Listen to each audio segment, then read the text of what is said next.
சம்பாதிக்கிற பணத்துல சேமிக்கவே முடியல அப்படின்னு நீங்க ஃபீல் பண்றீங்களா? சம்பாதிச்ச பணம் எல்லாமே செலவுக்கே கரெக்டா இருக்கு, இதுல போய் எங்க சேமிக்கிறது அப்படின்னு நீங்க நினைச்சீங்கன்னா இந்த வீடியோ உங்களுக்காக தான். உங்களோட செல்வத்தை அதிகரிக்கணும் அப்படின்னா நீங்க எந்த விதத்துல சேமிக்கணும் அப்படிங்கறத பத்தி எல்லாம் இந்த வீடியோல நம்ம பார்க்கலாம். சாதாரண குடும்பத்துல பிறந்த ஒவ்வொருத்தருமே பணத்தை பாடுபட்டு சம்பாதிச்சு அந்த பணத்தை சேமிச்சு வைக்க வழி தெரியாம கஷ்டப்பட்டுட்டு இருக்காங்க. ஒரு வகையில பார்த்தோம் அப்படின்னா அவங்களுக்கு குடும்ப பொறுப்பு, கடன்கள், அதிக செலவுகள் இதெல்லாம் இருந்துட்டே தான் இருக்கு. நம்ம பணம் சம்பாதிக்கிறது எவ்வளவு முக்கியமோ அதே அளவுக்கு சேமிக்கிறது முக்கியம். உங்களோட செல்வத்தை அதிகரிக்கணும் அப்படின்னா சரியான நிதி திட்டத்தை உருவாக்கி ஸ்மார்ட்டான முதலீட்டு முறைகள்ல கவனம் செலுத்தணும். ஸோ இந்த வீடியோல நம்ம உங்களோட செல்வத்தை அதிகரிக்கக்கூடிய சிறந்த வழிகள் பத்தி தான் பார்க்க போறோம். வாங்க வீடியோக்குள்ள போலாம். இதெல்லாம் ஃபர்ஸ்டா ஸ்மார்ட்டான பட்ஜெட்டை உருவாக்குங்க.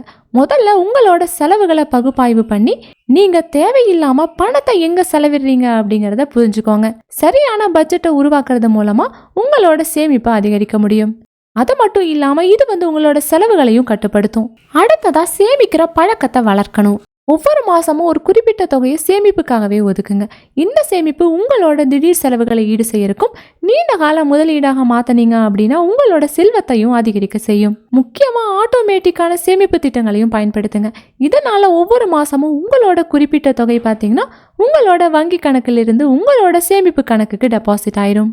அடுத்ததா பல்வேறு வகையான முதலீடுகள்ல பணத்தை முதலீடு செய்யலாம். ஒரே முதலீட்டை மட்டும் நம்பாம பல வகையா நம்ம முதலீடு செய்யும் போது இது உங்களோட ரிஸ்கையும் குறைக்கும். உதாரணத்துக்கு மியூச்சுவல் ஃபண்டுகள், ஈக்விட்டி நிதிகள், கடன் நிதிகள், கலப்பின நிதிகள். அடுத்ததா நீங்க ரிஸ்க் எடுக்க தயாரா இருந்தீங்க அப்படின்னா பங்கு சந்தைகள்ல முதலீடு செய்யலாம். அதே மாதிரி ரியல் எஸ்டேட்ல முதலீடு செய்யறது நீண்ட காலத்துக்கு ஒரு நல்ல வாய்ப்பா இருக்கும். அதுவே நீங்க தங்கத்துல முதலீடு செஞ்சீங்க அப்படின்னா அது உங்களுக்கு ஒரு பாதுகாப்பான முதலீடாகவும் இருக்கும், நீண்ட காலத்துக்கும் பயன்படும். அடுத்ததா முறையான முதலீட்டு திட்டம். எஸ்ஐபி மூலமா நீங்க தொடர்ந்து சிறிய தொகையை முதலீடு செய்யலாம்.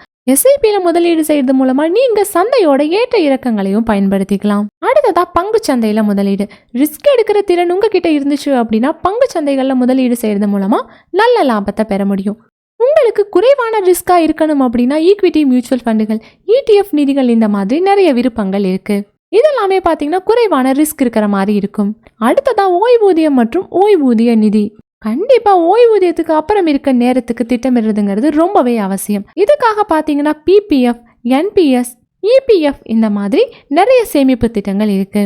இதுலயும் நீங்க முதலீடு செய்யலாம். அடுத்து உடல்நலம் மற்றும் ஆயுள் காப்பீடு. உடல்நலம் மற்றும் ஆயுள் காப்பீடு பாத்தீங்கன்னா உங்களோட செல்வத்தை எதிர்பாராத சூழ்நிலைகள்ல இருந்து காப்பாற்றும். இது உங்களோட குடும்பத்துக்கு நிதி பாதுகாப்பையும் வழங்குது. இது உங்களோட சேமிப்புக்கு அழுத்தத்தை கொடுக்காது.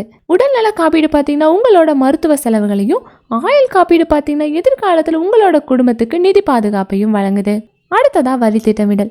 சரியான வரி திட்டமிடல் மூலமா உங்களோட வரி பொறுப்புகளை குறைக்க முடியும். வரியை சேமிக்க ஈக்விட்டி இணைக்கப்பட்ட சேமிப்பு திட்டம், PPF, NPS இந்த மாதிரியான திட்டங்களை பயன்படுத்தலாம். அடுத்ததா சம்பாதிக்கிற வாய்ப்புகளை கண்டறியறது. உங்களோட திறமைகளை மேம்படுத்துறத கண்டிப்பா தொடர்ந்துட்டே இருக்கணும். அது மட்டும் இல்லாம உங்களோட தொழில்முறை திறன்களையும் மேம்படுத்தும் போது உங்களுக்கு அதிகமான வருமான வாய்ப்புகள் கிடைக்குது. புதிய திறன்களை கற்றுக்கொள்வது, புதிய தொழில்களை தொடங்குறது, சிறந்த வேலை வாய்ப்புகளை பெறது இந்த மாதிரி உங்களோட சம்பாதிக்கிற திறனையுமே அதிகரிக்கும். அடுத்ததா உங்களோட செலவுகளை கட்டுப்படுத்துங்க. தேவையற்ற செலவுகளை கட்டுப்படுத்தி அதிகமா சேமிச்சு முதலீடு செய்யலாம். வீண் செலவுகள் என்ன அப்படிங்கறத கண்டுபிடிச்சிட்டு அதை எப்படி குறைக்கலாம் அப்படிங்கிறதுக்கான வழிகளையுமே கடைபிடிக்கலாம். இப்படி நீங்க செஞ்சீங்க அப்படின்னாலே போதும், விரைவிலேயே நீங்க கோடீஸ்வரர் ஆகிற வாய்ப்பை கூட பெற முடியும். ஸோ இந்த மாதிரியான பழக்க வழக்கங்கள் தான் உங்களோட செல்வத்தை அதிகரிக்கும். ஸோ இந்த வீடியோ உங்களுக்கு ரொம்பவே யூஸ்ஃபுல்லா இருக்கும் நம்புறோம். இதே போல மணி ரிலேட்டட் வீடியோஸ்க்கு இந்த வீடியோக்கு ஒரு லைக் பண்ணிட்டு நம்ம சேனலையும் சப்ஸ்கிரைப் பண்ணிடுங்க.